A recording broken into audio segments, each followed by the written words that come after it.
देश भर में 21 दिन का लॉकडाउन जारी है, जो आगामी 15 अप्रैल को समाप्त हो जाएगा। इसे देखते हुए राजस्थान के सीएम अशोक गहलोत ने लॉकडाउन से आगे की रणनीति पर काम करना शुरू कर दिया है। इसी कड़ी में मुख्यमंत्री अशोक गहलोत ने अधिकारियों के साथ चर्चा कर 2 टास्क फोर्स का निर्माण किया, जो सरकार को लॉकडाउन हटाने को लेकर महत्वपूर्ण उपाय सुझाएगी। वहीं चिकित्सा मंत्री रघु शर्मा ने सख्त निर्देश दिए कि स्वास्थ्य कर्मियों के साथ दुर्व्यवहार करने के मामलों को बर्दाश्त नहीं किया जाएगा और सख्त से सख्त कार्रवाई की जाएगी। जानिए मुख्यमंत्री आवास पर हुई इस उच्च स्तरीय बैठक में क्या क्या निर्णय लिए गए, पॉलिटॉक्स की इस खास रिपोर्ट में। ये है टॉक्स न्यूज नेटवर्क और आप देख रहे हैं पॉलिटॉक्स, राजनीति का कच्चा चिट्ठा। प्रदेश के लिए शुक्रवार और शनिवार का दिन नए कोरोना पॉजिटिव केस के लिहाज से बेहद खराब रहा। प्रदेश में जहां शुक्रवार को एक दिन में अब तक के सर्वाधिक 46 कोरोना पॉजिटिव केस सामने आए, तो वहीं शनिवार को 19 कोरोना केस सामने आने से कोरोना संक्रमितों का आंकड़ा बढ़कर 198 हो गया है। इसी बीच मुख्यमंत्री अशोक गहलोत ने लॉकडाउन से आगे की रणनीति पर काम करना शुरू कर दिया है। इसके लिए सीएम गहलोत ने 2 टास्क फोर्स का गठन भी किया है।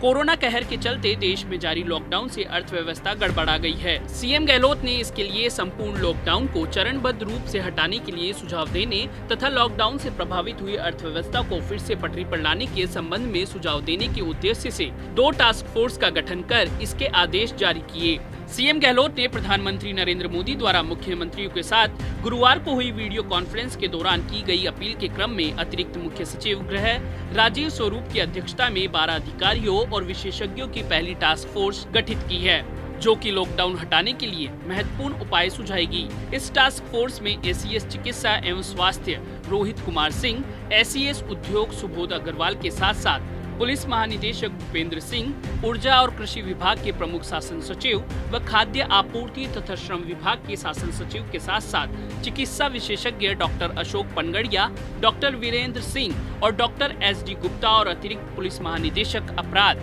बीएल सोनी भी सदस्य होंगे। इस टास्क फोर्स का प्रशासनिक विभाग गृह विभाग होगा। वहीं मुख्यमंत्री गहलोत ने दूसरी टास्क फोर्स मुख्यमंत्री के आर्थिक सलाहकार एवं राजस्थान ट्रांसफॉर्मेशन काउंसिल के उपाध्यक्ष अरविंद मायाराम की अध्यक्षता में बनाई है। इस टास्क फोर्स में मुख्यमंत्री के सलाहकार डॉक्टर गोविंद शर्मा, एसीएस वित्त निरंजन आर्य, एसीएस उद्योग सुबोध अग्रवाल के साथ साथ आयोजना, सामाजिक न्याय तथा कृषि विभागों के प्रमुख शासन सचिव और विज्ञान प्रौद्योगिकी एवं पशुपालन विभागों के शासन सचिव सदस्य के रूप में शामिल हैं। इस टास्क फोर्स का प्रशासनिक विभाग आयोजना विभाग होगा। वहीं चिकित्सा विभाग के द्वारा कोरोना वायरस के बढ़ रहे संक्रमण को रोकने के लिए विभिन्न प्रयास किए जा रहे हैं। इसके बावजूद प्रदेश भर में घर घर जाकर सर्वे और स्क्रीनिंग का कार्य कर रही चिकित्सा विभाग की टीम को कुछ जगह दुर्व्यवहार का सामना भी करना पड़ रहा है। इसी तरह का मामला गुरुवार को टोंक में भी सामने आया था। चिकित्सा कर्मियों से हो रहे दुर्व्यवहार की घटना पर चिकित्सा मंत्री रघु शर्मा ने कहा कि कोरोना संक्रमण की जानकारी छिपाने, फैलाने और सेवा में लगे स्वास्थ्य कर्मियों के साथ दुर्व्यवहार करने के मामलों को बर्दाश्त नहीं किया जाएगा। प्रदेश में जो लोग संक्रमित हैं या संक्रमितों के संपर्क में आए हैं, वे लोग बढ़कर एक जिम्मेदार नागरिक का परिचय देते हुए अपनी जाँच करवाएं। अपने संपर्क में आए लोगों की जानकारी दें ताकि कम्युनिटी स्प्रेडिंग के खतरे को कम किया जा सके। मंत्री शर्मा ने आगे कहा कि पिछले 3 दिनों में प्रदेश में कोरोना पॉजिटिव केस का ग्राफ तेजी से बढ़ा है। अकेले जयपुर में अब तक 55 लोग कोरोना पॉजिटिव पाए गए हैं। मंत्री शर्मा ने आगे कहा कि यदि संक्रमित व्यक्ति संक्रमण की जानकारी और इसके संपर्क में आए लोगों की सूचना विभाग को देगा तो इससे सरकार और राज्य के लोगों को भी मदद मिलती है। संक्रमण फैलाना किसी भी सूरत में बर्दाश्त नहीं किया जाएगा।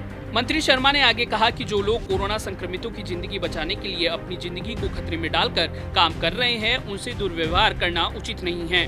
जो लोग भगवान के रूप में लोगों की जिंदगियां बचा रहे हैं, उनके साथ दुर्व्यवहार होने पर कानून सख्त कार्रवाई करेगा। मंत्री शर्मा ने आगे कहा कि राज्य सरकार ने कोरोना की रोकथाम के लिए बेहतर इंतजाम किए हैं। मुख्यमंत्री ने भी हाल ही में धार्मिक और पर्यटक स्थलों के आसपास और संपूर्ण प्रदेश में रैंडम सैंपलिंग के निर्देश दिए हैं ताकि कोरोना संक्रमितों को चिन्हित कर इसे कम्युनिटी में फैलने से रोका जा सके। मंत्री शर्मा ने आगे कहा कि जितनी तेजी से पिछले 3 दिनों में ग्राफ बढ़ा है, वह चिंताजनक है। शुक्रवार शाम 4 बजे तक प्रदेश में कोरोना पॉजिटिव की संख्या 166 हो गई थी, जो कि सभी के लिए चिंता की बात है। मंत्री शर्मा ने आगे कहा कि हालांकि चिकित्सा विभाग पूरी मुस्तैदी से काम कर रहा है और कोरोना की रोकथाम व नियंत्रण के लिए सरकार ने बेहतरीन इंतजाम कर रखे हैं, लेकिन आमजन को भी अपनी जिम्मेदारी समझनी चाहिए। पॉलिटॉक्स ब्यूरो, जयपुर। ये है टॉक्स न्यूज नेटवर्क और आप देख रहे हैं पॉलिटॉक्स, राजनीति का कच्चा चिट्ठा।